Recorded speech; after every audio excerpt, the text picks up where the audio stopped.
Muy buenas tardes, gracias por acompañarnos, gracias por estar acá, licenciado Medina, y por pues siempre regalar un libro que es uno de los regalos más preciosos y preciados que hay. Así es, y esta vez hay un buen premio, porque decía usted fuera de cámaras que cuando se aproximaba la visita del escritor Mario Vargas Llosa en el 2003 para recibir el doctorado honoris causa de nuestra universidad, don Óscar Acosta tuvo la brillante idea de convocar a una serie de escritores para que escribiera precisamente un ensayito, un mini ensayo sobre Mario Vargas Llosa.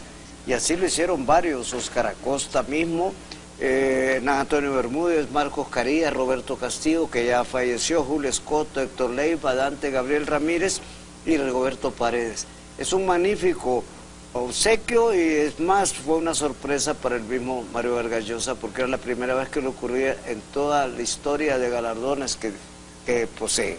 Qué excelente, imagínense, y salió precisamente de nuestro país, Honduras, y de nuestros escritores. Vamos a ver si lo vemos en pantalla o si no lo vemos acá en este momento, para que usted sepa que a través de las llamadas telefónicas al 22 35 36 60 o mensajitos al 92 30, usted puede definitivamente tener este maravilloso libro allí en la colección de libros que usted ya tiene, que por cierto, licenciado, la persona que ganó de San Pedro Sula, estaba pero urgida por llevarse su libro, pero al fin definitivamente pues lo tiene ya con ella, lo vino a recoger un sobrino y ya lo tiene con ella y en San Pedro, así que ve usted el título que es sugestivo, Las Honduras. Las Honduras de Mario Vargas Llosa. ¿Y serán muchas? Bastantes. ¿Bastantes Honduras? Bastantes. Bueno, licenciado, vamos a ver si comenzamos con una llamada telefónica. ¿Quién inaugura la tarde de hoy el programa 22 35 36 60? Si no lo hacemos con llamadas que ya hubo la semana pasada y que no hubo tiempo de contestarla, ¿verdad, licenciado? Sí. Dice, ¿es lo mismo hábil o habilidoso? Bueno, son en realidad sinónimos, pero la palabra hábil tiene más acepciones que el simple habilidoso, que es el que tiene la habilidad para algo, pero se van a un diccionario y encuentran que hábil tiene distintos campos semánticos, es mucho más amplia como término, pero son sinónimos, hábil que habilidoso. Hábil es incluso mucho más positivo que habilidoso, que tiene un cierto eje peyorativo. Es habilidoso para el asunto. A ser hábil. Hábil para otras cosas. Para otras cosas. Sí. Dice, ¿es humareda o humazón? Ese me gustó. No, evidentemente es humareda. Es como alguien preguntaba, ¿es polvareda o polvazón? También está aquí, ¿es polvareda o polvazón? Sí, creo que venía en el mismo mensajito. Sí. Son inaceptables vulgarismos en una lengua como el español. Polvareda. Polvazón. Polvazón. Polvazón y humazón. Perdón, pero las palabras correctas son humareda. Humareda y polvareda. Y polvareda. Polvareda. O sea, el humazón y el polvazón son palabras inaceptables. ¿Se dice ahora o ahorita? Esta es curiosa porque lo apropiado es ahora, que es el adverbio. Pero entre nosotros podemos utilizar el ahorita como enfático. Lo quiero ahorita. No ahora, no, ahorita. Ahorita mismo. Ahorita mismo. Sin embargo, los mexicanos utilizan el término con otro sentido. Dice, regreso ahorita, o te lo digo ahorita, por decir más tarde, después. O sea, no como nosotros que lo enfatizamos. Para ellos más cercano. Claro, es decir, ahorita te lo digo. Y ahorita te lo digo significa dentro de una hora, unas 2 horas. Pero si lo escuchamos nosotros, estamos pensando que ya va a soltar prenda, ¿verdad? Nos quedamos esperando. Sí, a ver qué es lo que dice. Ofrecer. Bueno, amigos, esperamos sus llamadas esta tarde al 22 35 36 60 o también sus mensajitos al 92 30 para que comience usted a participar, no solamente para ganarse el libro, sino que para que su pregunta definitivamente beneficie a muchísimas personas. Una persona que pregunta cómo se dice tal o cual palabra está beneficiando a muchas personas que si la están diciendo incorrectamente, inmediatamente la aplican. Claro. ¿Cómo decir el género de un artículo frente a un sustantivo? Bueno, el artículo debe concordar siempre con el género del sustantivo. Si es femenino el sustantivo, pues el artículo es femenino, la, una. Excepto en los casos en que el sustantivo, que es femenino, comienza con una A tónica, como el caso de agua, aula, ansia, águila, y que para que no se oiga disonante decimos el agua, el ansia, el águila, el aula, porque lo contrario sonaría muy realmente feo, aquello del aula, el agua, el águila, el ansia, excepto en este caso si hay media entre el artículo y el sustantivo, medio un adjetivo, la mansa agua, porque agua es femenino, pero si no hay el adjetivo decimos el agua mansa, que ya no es lo mismo.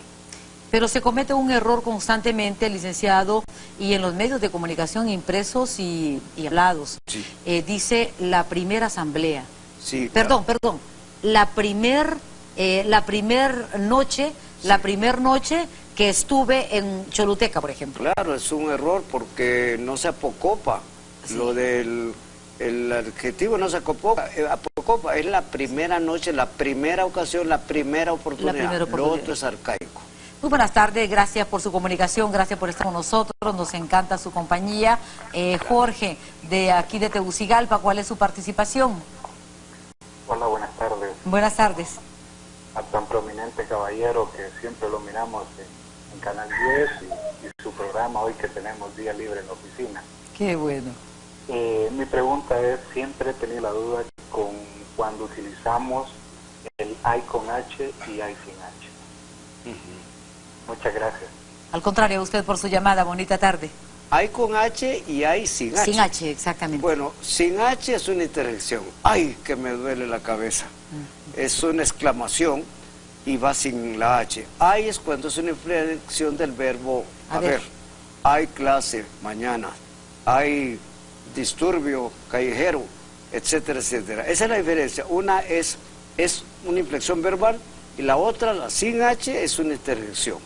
Generalmente de dolor o de nostalgia. ¡Ay, los tiempos aquellos! Pero es una queja, realmente es una queja, un lamento. Volviendo a la primera y al primer, el primer sería, por ejemplo, el primer Congreso Latinoamericano, claro, de Escritores, por ejemplo, masculino, ¿verdad? Pero si es femenino, si es femenino no debemos apocoparlo, porque eso es arcaizante. Tenemos que decir la primera vez, como decíamos antes, la primera mesa, la primera, pero es la primera y no la primer. Exactamente. ¿Verdad? Ahora sí es el primer mes, pero porque mes es masculino, género masculino, no sexo masculino, género masculino. Estamos de regreso con ustedes. Hubo una llamada mientras estábamos en la pausa, pero también queremos escuchar las voces de ustedes llamando al 2235-3660 y si no las podemos escuchar, pues el mensajito al 9230. Sabemos que hubo una manita que estuvo allí definitivamente. Sigue en línea don Juan Ramón, una manita que estuvo ahí definitivamente escribiendo un mensaje. Don Juan Ramón, sigue en línea, ¿verdad? Ya colgó. Don Juan Ramón, sí, usted hizo pregunta para dos palabras, ¿verdad? ¿Hola? Bueno. Sí, correcto. Una es... Dependejendencia. ¿Y la otra es? Urbaje. Cumbaje. Urbaje. Umbaje. Urbaje, de urbe. ¿De qué? Urbaje. Es que aquí le decimos salvajes a la gente que anda en la calle haciendo desastres. Pero en la selva no, en la selva el animal es inteligente. Entonces, para mí que es pecado decirle salvaje a esta gente, entonces debería ser urbaje, porque son productos de la urbe. De la urbe, urbaje, ahora sí le entendimos. Sí, muchísimas gracias. Dependejendencia. Gracias, don Juan Ramón. Dios me la va a responder. Muchas gracias. A usted, bonita tarde. Bueno, se nos vieron muy provocador, dicho sea de paso. Definitivamente. Y voy a utilizar la palabra porque la palabra al fin y al cabo no es una mala palabra, es una palabrota si se quiere, pero tiene en el español americano distintas significaciones. El término pendejo, ofreciendo las disculpas del auditorio, tiene una definición en el diccionario muy concreta. Lo pueden buscar y verán ustedes que no tiene nada que ver con el sentido que le damos nosotros de tonto. El pendejo es un tonto, una persona fácil de sorprender en toda América Latina, excepto en el Perú. Se traspasa a la frontera del Perú y el término alude a ese político hábil, habilidoso, que se lucra de la tontera de los demás. O sea que ahí es un término por el contrario, muy positivo para lo malo, claro. El otro, lo del urbaje, lo vamos a proponer para la academia, porque sí, está hablando usted de la barbarie que hay en la sociedad urbana, lo que no encontramos en la sociedad rural. La sociedad rural, el campesino nuestro generalmente es un hombre que habla bien, aunque arcaicamente, que es muy cortés. Tiene mucha sabiduría. Tiene mucho sentido común, sobre todo, que perdemos cuando venimos a la ciudad. Pero lo voy a proponer dentro de la academia. Por otro lado, licenciado Medina, hay una expresión a propósito de lo que dice don Juan Ramón. Dice, eres un animal. Yo creo que esa comparación no es válida, ¿verdad? No hay que molestar a los animales. No hay que molestar a los animales, claro, exactamente. Es decir, es muy delicado, pero muy interesante lo de él. Así fue lo del esperpéntico. Así es. Bueno, muchísimas gracias, don Juan Ramón, por su aporte. Síganos llamando al 2235-3660 o enviando mensajitos al 9230. Hay más preguntas que le han formulado, licenciado. Dice, ¿capitán o capitana? ¿General o generala? En el primer caso las dos son válidas. Cuando todavía no teníamos féminas, sino femis en las Fuerzas Armadas, pues no se utilizaba el término. Pero hicimos capitana a la Virgen de Suyapa. Por un lado, la militarizamos. Y hoy, que sí, las mujeres tienen un papel dentro de las fuerzas castrenses, hoy hay capitanes y capitanas. El otro caso no, porque la generala se le llama también a un toque de clarín dentro del mundo militar. Entonces, para no confundir la generala, que es una llamada atención, con el clarín, hablamos de la general, el general y la general. Bien, tenemos más preguntas. Dice, ¿de dónde viene la frase del tingo al tango? Bueno, eso lo pronuncian los mexicanos, lo dicen así, del tingo al tango. En Honduras y en casi toda Centroamérica hablamos del timbo al tambo, con B. Y significa ir de aquí para allá, de allá para acá, de la seca a la meca, como decían los mayores en mi época. Es andar sin ton ni son, de un lado a otro. Sin rumbo. Tenemos más, dice, ¿hay diferencia entre vigiar y vigilar? Sí, es la misma diferencia que hay entre vigía y vigilante. El vigía es un tipo que se apuesta en un lugar alto, elevado, para otear el horizonte. El vigilante está ahí para guardar la propiedad, vigilar, celar porque la propiedad no sufra ninguna anomalía. Es lo que llamamos el guachimán, ahora castellanizado. ¿Castellanizado ya? Sí, guachimán. Guachimán. Bueno, muy buenas tardes, gracias por su comunicación, Wilmer, gracias por estar con nosotros desde Santa Rita en el departamento de Lloro. ¿Cuál es su pregunta para el licenciado Juan Antonio Medina? Sí, muy buenas tardes. Buenas tardes, Wilmer. Mi pregunta es si es buena la expresión una, porque normalmente nosotros decimos 1, 2, 3, como un ejemplo. Y quería ver si la expresión es buena o está incorrecta. Gracias, Wilmer, gracias por su llamada. 1, 2, 3 o 1, 2, 3. Sí, cuando estamos queriendo decir a la 1, a las 2, a las 3, utilizamos el femenino. Pero cuando estamos contando, usamos los cardenales, 1, 2, 3, 4, masculinos. Pero el otro caso, que es una frase coloquial, van a arrancar a la 1, a las 2 y a las 3. Pares sonones, 1, 2 y 3. Pero solo cuando se trata de etapas como opciones. Pero si son números, son masculinos.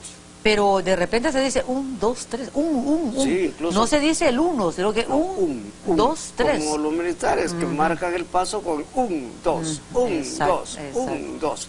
Depende del contexto. Eso es lo que lo hace mucho más efectivo. En eso hay mucha tela que cortar, en realidad. Bueno, muy interesante. Es interesante realmente, Wilmer, gracias por su llamada. Sigan llamando, amigos, al 2235-3660 o enviando mensajitos al 9230 para que puedan consultar en esta tarde. Tenemos más preguntas. ¿Influir o influenciar? Bueno, la verdad es que la diferencia solo es de construcción. Significan lo mismo. A pesar de que hay quien purísticamente hablando dice, no, es que hay que hablar de influir. Porque influenciar es un galicismo. La verdad que el problema, repito, es de construcción. Influir se conjuga como construir. Yo construyo, tú construyes, él construye, yo influyo, tú influyes, él influye. Pero el otro, influenciar, se conjuga como cambiar. Yo cambio, yo influencio. Tú cambias, tú influencias. Repito, tienen la misma significación. Preguntan a través del mensajito, ¿nació muerto?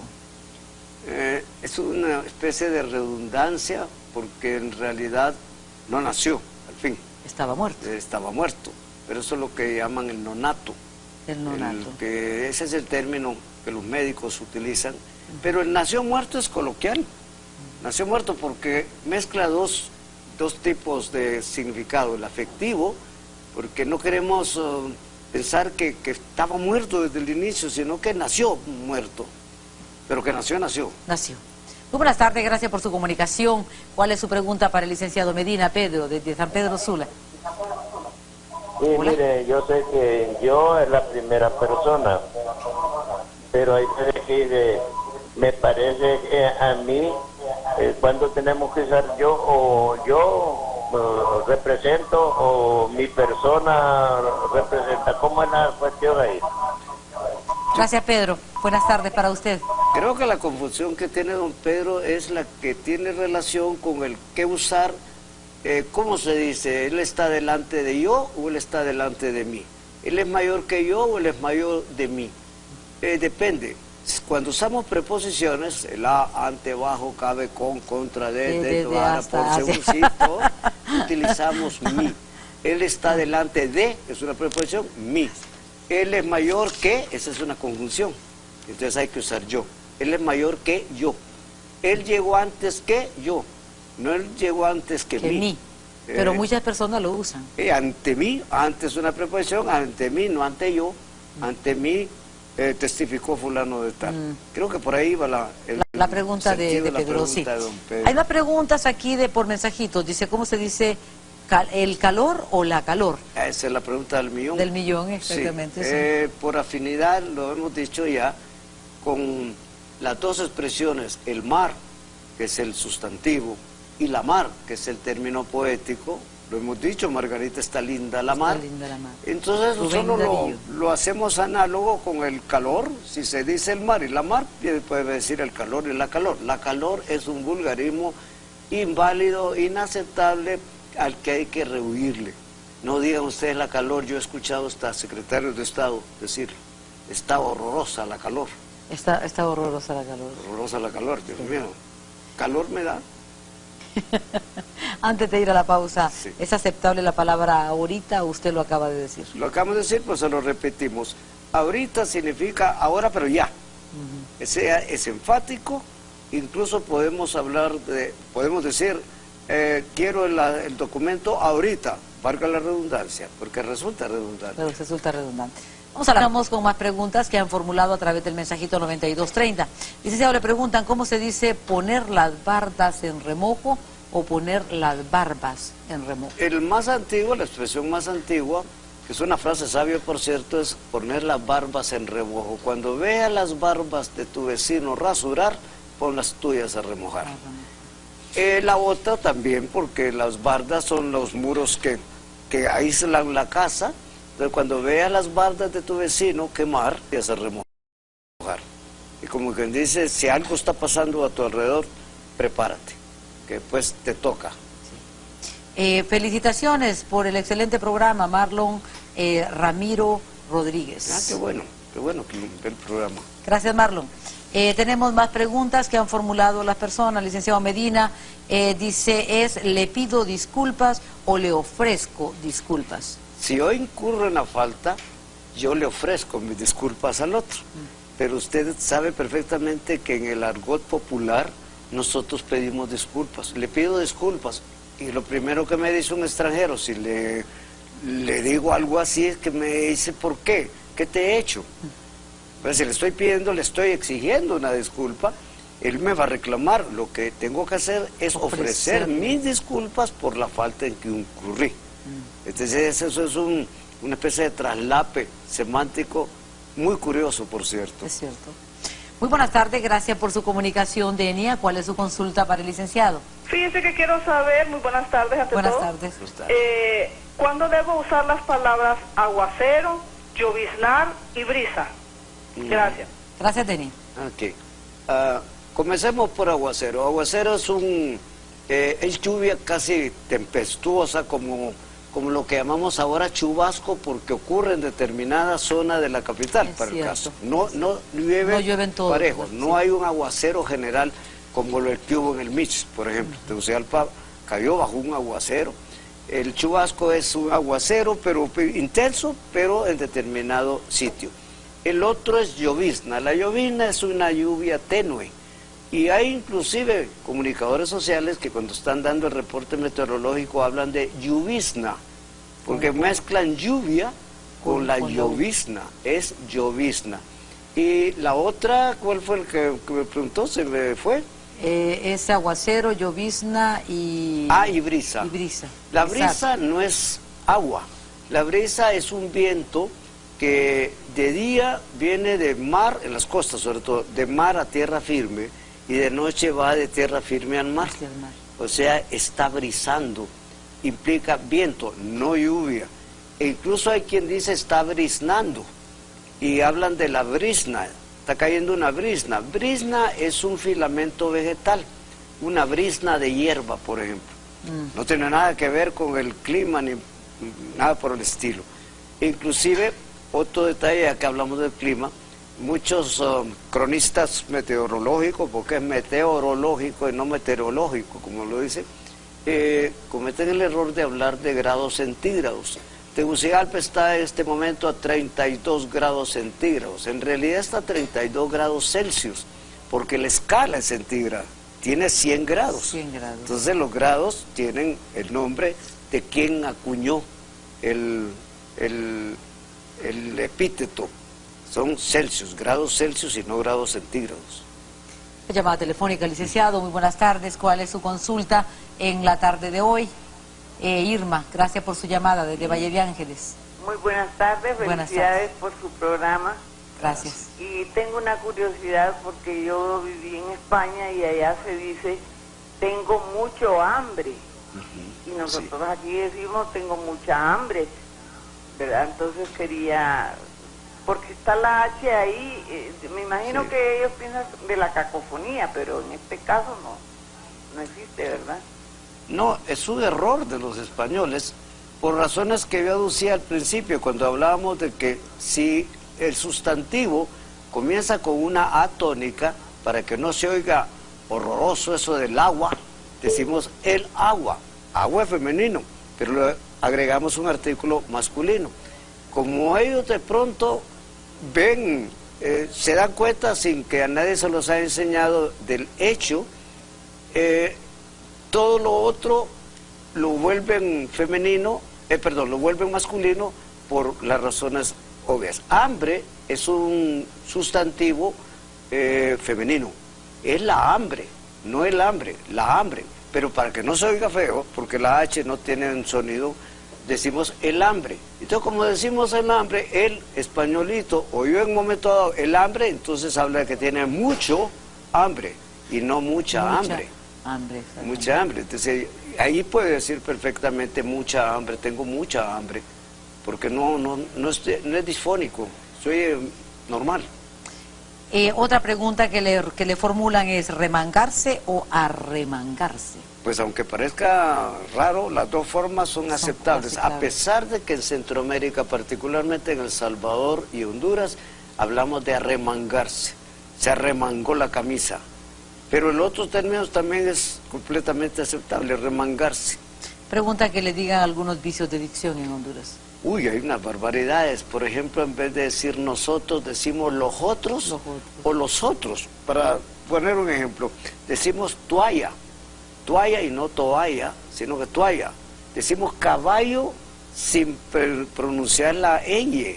Decimos vistes, alzastes, cuando es viste, alzaste. Siempre pongo el ejemplo con el himno. Tú también, oh mi patria, te alzaste. Tú también enseñaste al mundo. Pero hay quien edita el himno y se lo pone a, tú también, oh mi patria, te alzaste. Tú también, oh mi patria, enseñaste. Y eso es antinormativo. Bueno, aquí tienen unos ejemplos, ¿verdad? Para no seguir cometiéndolos. ¿Cómo se conjuga el verbo aliar? Como enviar. Yo envío, yo alío. Tú envías, tú alías. Él envía, él alía. Enviamos, aliamos. Esa es la conjugación. Buenas tardes, gracias por su comunicación. Su pregunta para el licenciado Medina María, de Danlí. Sí, aló, muy buenas tardes. Buenas tardes. Por el programa. Gracias. Gracias. Yo quería saber si se dice veniste o viniste. Ajá. ¿Veniste o viniste? Así es. Gracias, María. Bonita tarde. Es un asunto de tiempos, María. Si estoy hablando en presente, hablo de veniste hoy a buscarme. Veniste es hoy, presente. Pero si hablamos del pasado, utilizamos el otro, viniste. Cuando yo puedo decir, entonces hay una diferencia. Viniste a buscarme ayer, veniste a buscarme hoy. Esa es la diferencia. Uno, el veniste es presente, el viniste es pasado. Es pasado. Lo malo es decir, veniste ayer a buscarme, porque estamos hablando de un presente, de una acción que ya ocurrió. Utilizando el pasado. Utilizando el pasado. Bueno, amigos, tuvimos una llamada desde La Ceiba hace un momento.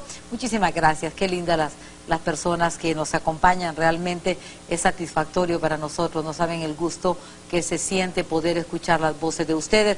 Pero antes de ir a las preguntas que formuló el licenciado Medina, nos dice un compañero de trabajo, Ricardo específicamente, que el otro día nosotros estuvimos hablando de los términos en inglés. Sí. Pero sin embargo que el Canal 10, siendo la televisión educativa nacional, dice TEN, que es 10, pero no es así, sí, no es así, es televisión, sí. TEN es televisión educativa nacional. Claro. Sí, sí, no son siglas, es un acrónimo. Es un acrónimo. Como Mandover, por ejemplo, que significa Miguel Antonio Fernández. Exacto. En este caso le están leyendo, en vez de decirle T.E.N, le dicen TEN, que coincidentemente es el número del canal, es el número la frecuencia 10 del canal. Exacto. El TEN 10, sí. Es decir, cuando decimos TEN 10 no estamos diciendo el 10-10, no, simplemente decimos TEN porque es el acrónimo, así se pronuncia porque así se escribe. Pero interesante la observación. Interesante la observación, pero no es 10, es televisión educativa nacional TEN. Bien. Cuando usted lo escribe en una carta, tiene que poner entre paréntesis TEN. Sí. Licenciado, le formularon dos preguntas desde La Ceiba. Sí, don Julio César Castillo, de La Ceiba. Y una, muy interesante las dos. Le voy a contestar la segunda, que él preguntaba si se dice prohíbe o prohíbe. Yo he escuchado lo de prohíbe. Yo también se prohíbe fumar aquí, sí. Pero es prohíbe. Inclusive rompiendo el diptongo que hay entre la vocal fuerte, la O y la I, porque la H, repito, no tiene sonido alguno, está ahí por razones históricas. Pero la otra está pero muy peculiarmente interesante. Él dice lo apropiado. Cuando alguien fallece, debemos decir quien en vida fue, porque lo queremos referir a quien en vida fue llamado, pero no decimos quien en vida fue, sino que decimos quien en vida fuera. Y es por una razón afectiva. No queremos molestar al deudo, porque ahí hay dos verbos. Uno, pretérito indefinido, fue, y el otro, un pretérito imperfecto, lo que implica una acción que no ha acabado, no terminado. No termina todo. Entonces, cuando decimos quien en vida fuera llamado Juan Medina, es mucho más cortés que decir quien en vida fue llamado Juan Medina, y olvídense de él. Quien en vida fuera es como cuando decimos caminé, se acabó la acción, pero digo caminaba yo. Sí, la acción continúa, o sea que pueden seguirle llamando aunque haya fallecido. Y a propósito de fallecido, el fallecimiento solo ocurre cuando la persona muere en cama de una enfermedad natural, pero aquí asesinan a alguien y dicen falleció de 3 balazos. No, ese no falleció, ese lo mataron, fue asesinado.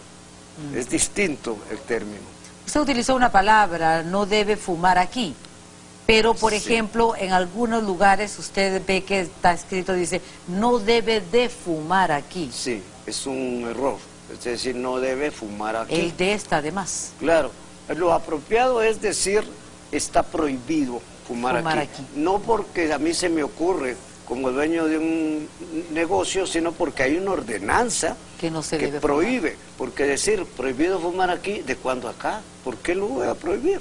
No, está prohibido, está en la ley. Hay una ley. No puedo fumar. Así es. ¿Tiene más preguntas que le han formulado el público, licenciado? Dice, ¿cómo se...? Ya lo dijimos, ¿son sinónimos maremoto y tsunami? No, no. El primero, el maremoto, es un terremoto cuyo epicentro es submarino, está en el fondo del mar. Pero el tsunami es la ola gigantesca que produce el maremoto. El maremoto. El maremoto es el movimiento, el sismo o seísmo, si ustedes quieren, debajo del mar, y el tsunami es la consecuencia, como lo horroroso que ocurrió en Japón, después del maremoto cerca de la costa de Japón. ¿Qué significa carpe diem?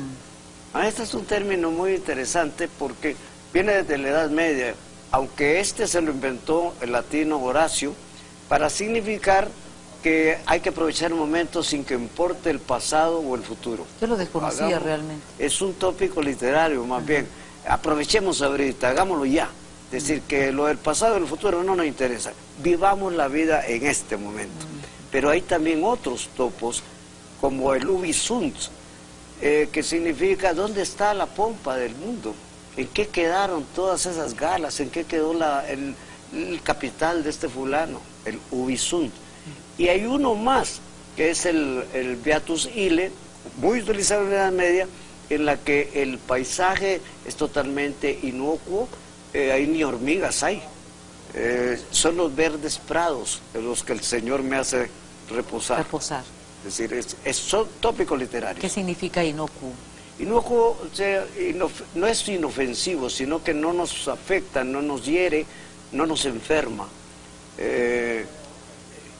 Ahí tiene una vinculación semántica con inocular, porque no se inocula lo inocuo, se inocula el germen que va a producir o va a curar a alguien de una enfermedad o lo va a vacunar de la enfermedad. Es un término que ha ido cayendo en desuso, por cierto. Bien, tenemos, yo creo, bueno, ese era el último definitivamente que nosotros tenemos a través de las preguntas que le han formulado. Vamos a ver si tenemos mensajitos o hacemos el sorteo ya del libro, o hay más llamadas telefónicas al 22 35 36 60, que con mucho gusto les atendemos, amigos y amigas, en esta tarde, en esta pasando. Ya faltan 5 minutos para las 2 de la tarde. Me gustaría solo hacer un comercial. ¿Perdón? Sí, tiene. Sí, no, dígame. Me gustaría hacer un comercial cultural. Con mucho gusto. A fines de este mes, no sé exactamente la fecha, viene a Tegucigalpa para presentar Flores Oscuras, su más reciente libro de relatos del escritor centroamericano, porque no podemos hablar del escritor nicaragüense, Sergio Ramírez Mercado. Vamos a presentar posiblemente ese libro en la Universidad Pedagógica Nacional Francisco Morazán. Haremos circular la invitación, porque don Sergio no solo es uno de los grandes actualmente en la literatura en lengua española, sino que además es profesor honorario de nuestra institución. Quiero contarles una infidencia, porque es una infidencia. La Academia Hondureña de la Lengua con la nicaragüense, la salvadoreña, la guatemalteca y la costarricense nos hemos unido para postular a don Sergio Ramírez para el Premio Cervantes de Literatura, que es el Premio Nobel de la lengua española. Incluso está mejor dotado que el Premio Nobel. Esperamos que esta vez el asunto fructifique, porque el año pasado lo hicimos la Academia Nicaragüense y la Academia Hondureña y perdió por un voto. Nunca hemos tenido un Premio Cervantes en Centroamérica, ni un premio de ligas mayores como el de Miguel Ángel Asturias, para el caso de hace muchos años que ganó el Premio Nobel, pero esperamos que esta vez sí tengamos en don Sergio un magnífico representante de la literatura centroamericana.